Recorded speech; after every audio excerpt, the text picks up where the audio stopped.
Air France-KLM CEO Jean-Marc Janaillac. Getty ImagesAir. France-KLM CEO Jean-Marc Janaillac will submit his resignation next week after a majority of Air France employees rejected a pay proposal in a staff-wide consultation that had been his high-stakes bid to extract the airline from a costly labor relations crisis. A series of Air France strikes, 13 one-day walkouts so far in recent weeks, have cost the company at least €300 million $359 million. Janaillac launched the consultation in April in a bid to break the deadlock, saying at the time that he would be personally accountable for the consequences of the vote. The vote period ended today, Friday, May 4, with 46,771 staff on French contracts at Air France given the chance to have their say electronically on the multi-year pay proposal management had put forward. With a participation rate of 80.33%, 55.44% of employees voted no, Air France said.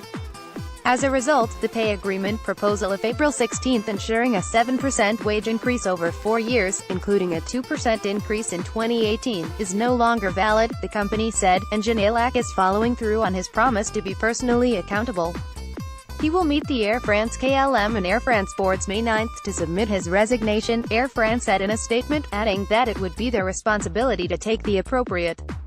measures to ensure the continuity of the group and Air France during the transition period, with Air France management, and its CEO Frank Turner, overseeing the day-to-day operations of the company.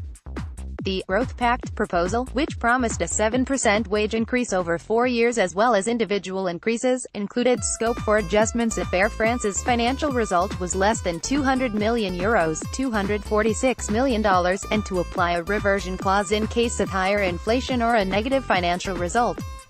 Unions led by the main pilots union the SNPL have been calling for a bigger pay increase to take into account the preceding years of stagnating salaries. Janaillac took the helm at Air France-KLM in July 2016 and later that year launched Trust Together, the group's strategic plan aimed at allowing the Franco-Dutch group to regain the offensive and boost competitiveness in the face of fast-growing rivals.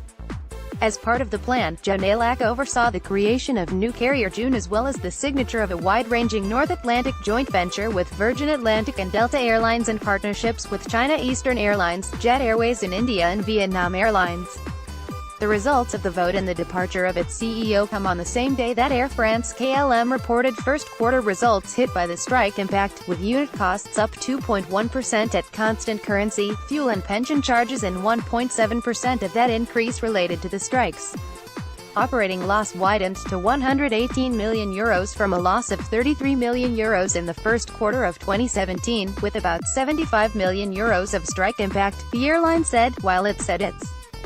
2018 operating profit would be notably below 2017's because of the financial impact of the strikes, currency fluctuations and a fuel bill €350 million $419 million higher than the previous year. More strikes are planned for May 7 and May 8. Helen Massey Beresford, helen.massey-beresford@aviationweek.co.uk